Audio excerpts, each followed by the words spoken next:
Thalassaemia बच्चों को अपने माता पिता से मिलने वाला एक जेनेटिक ब्लड डिसऑर्डर है, जिसके होने पर शरीर में हीमोग्लोबिन का निर्माण होना कम होता है और इसीलिए पेशेंट्स को बार बार बाहरी खून चढ़ाने की जरूरत होती है। भारत में हर साल 10,000 से अधिक बच्चे थैलेसीमिया के साथ पैदा होते हैं।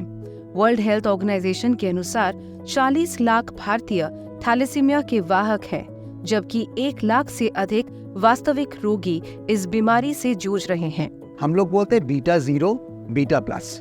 बीटा 0 यानी जिसको जरा सा खून पैदा नहीं होता है और बीटा प्लस जिसको जरा सा खून पैदा होता है, बस दैट इज। और इसका कॉम्बिनेशन क्या हो सकता है? Beta 0 beta 0 beta 0 beta plus beta plus beta plus, ऐसे। ये थैलेसीमिया में हम लोगों को जो खून बनाने का जो मैकेनिज्म है, जो रेसिपी है, वो रेसिपी शरीर को मालूम नहीं है ठीक से, इसीलिए खून बनता है मगर डिफेक्टिव बन रहा है।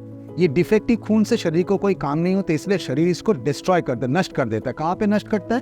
बोन मैरो में, नहीं तो स्प्लीन या तिल्ली में और लिवर में। ये 3 जगह पे ये नष्ट होता है। एसिम्प्टोमेटिक पेरेंट्स थैलेसीमिया के वाहक होते हैं और इनके बच्चों को थैलेसीमिया होने के 25% संभावना होती है। हर प्रेगनेंसी में देयर इज 1/4 या 25% चांस एक थैलेसीमिया बच्चे का पैदा होने का। हर प्रेगनेंसी में। ऐसा नहीं सोचना कि मेरे 4 बच्चे हो तो उसमें से 2 कैरियर, 1 नॉर्मल, 1 पेशेंट, ऐसा नहीं होता है। ये होता है हर प्रेगनेंसी में there is a chance, 1/4 chance of having a thalassemic child. Thalassemia के लक्षण बच्चों में 3 महीने की उम्र के बाद से देखे जा सकते हैं। लगातार बीमार रहना, वजन ना बढ़ना, कुछ ऐसे ही लक्षण हैं। थैलेसीमिया के पेशेंट्स में लगातार ब्लड ट्रांसफ्यूजन की वजह से आयरन की मात्रा बढ़ जाती है। अगर चेलेटिंग मेडिसिन से आयरन ना निकल पाए तो पेशेंट्स को स्प्लीनेक्टोमी की भी जरूरत पड़ती है। हर महीने का ब्लड ट्रांसफ्यूजन इन परिवारों के लिए आसान नहीं होता है। ऐसे भी बहुत सारे परिवार हैं जिनके लिए इस ट्रांसफ्यूजन का खर्च संभालना मुश्किल होता है। खून का ट्रांसफ्यूजन ना होने पर बहुत सारे पीड़ित 14 से 16 के उम्र के बीच अपनी जान गंवा देते हैं। When the person is planning for a pregnancy, test them at that point of time.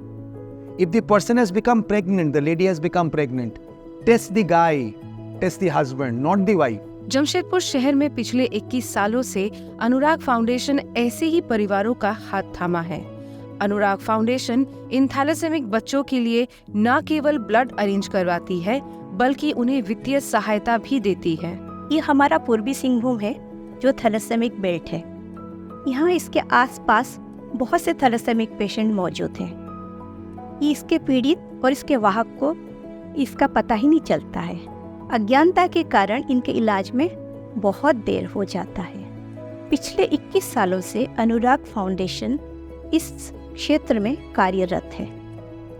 लोगों से ये अनुरोध है कि अगर आपको किसी ऐसे बच्चे का, इसके परिवार का कुछ पता चलता है या कुछ लक्षण दिखता है, तो आप अनुराग फाउंडेशन के साथ संपर्क स्थापित करिए और हम यथासंभव आपकी सहायता करने के लिए तत्पर।